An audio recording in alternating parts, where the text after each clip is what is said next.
The Fetterman-Oz race is one of this fall's big political dramas. So you want to be a senator from Pennsylvania? Okay, people. Time for some real political drama. Pennsylvania, Pennsylvania, Pennsylvania. Surprised you, didn't I? But really, the Senate race there has it all. Swing state that could very well decide who holds the majority in the Senate and whether the rest of President Biden's agenda has any real chance of getting passed. And the main candidates, the Republican, Mehmet Oz, and the Democrat, John Fetterman, are a stupendous diversion. You have the big, heavy issues, naturally, but they've also been fighting about stuff like where Oz actually lives and the right word to use for vegetables in the supermarket. Remember that last one? In an ongoing attempt to prove he's just a regular guy and not a super-rich TV personality with multiple expensive homes, Oz released a video of himself shopping for groceries and blaming Biden for the high cost of crudite. Imagine the euphoria in the Fetterman camp after that one. In PA, we call this a veggie tray, the candidate tweeted happily. Fetterman also released a video of 3 women wearing broccoli costumes. I know this doesn't tell you a whole lot about what the candidates would do with, say, military spending. But you have to admit it's a conversation maker.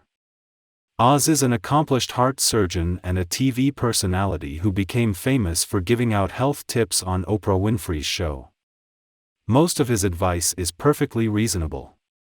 Really, that time he warned women that carrying a cell phone in their bras might cause breast cancer was long, long ago. Fetterman is Pennsylvania's lieutenant governor, running as a regular guy who'll wear a sweatshirt and shorts for pretty much anything from a picnic to a news conference to guiding the president on a tour of a bridge collapse. One of the duties of his job is to head the state pardons board, and you will not be surprised to hear that Oz is constantly reminding voters that he recommended pardons for people who were, convicts. One of the big talking points in the Senate race is residency. It's certainly an issue that works for Fetterman, who has a tattoo on his arm advertising the zip code of the town where he once served as mayor. Oz made his home in a pretty fabulous New Jersey mansion during his pre-campaign days. Now, of course, he's acquired a place in Pennsylvania.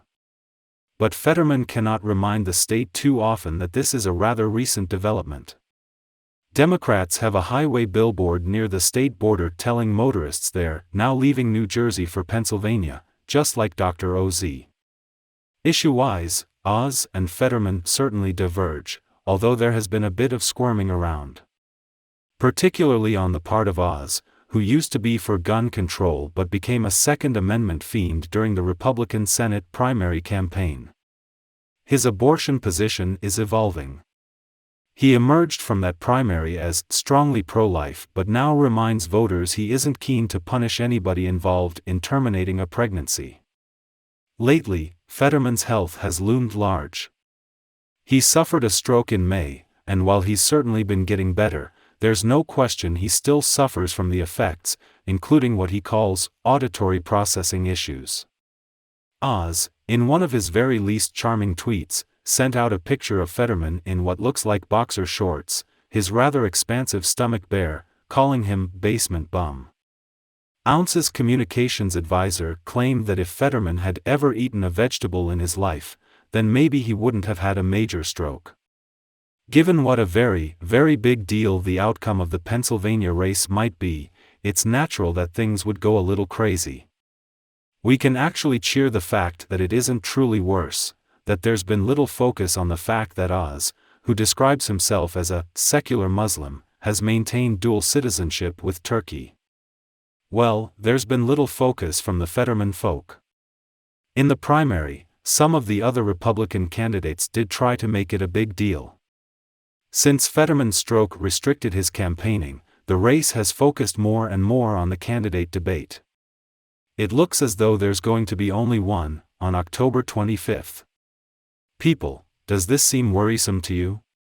Fetterman has been pulling farther and farther ahead in the polls, and there's a definite feeling around that the debate is all that's standing between him and the Senate seat.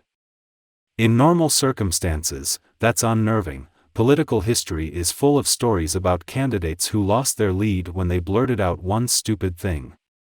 And let me admit that when Governor Rick Perry forgot the name of one of the federal agencies he would eliminate if elected president, I reminded you of his oops moment constantly until his candidacy went down the drain. But that was Rick Perry, a terrible candidate running to be leader of the free world. Sort of a different situation. And Fetterman should be fine, right? Right?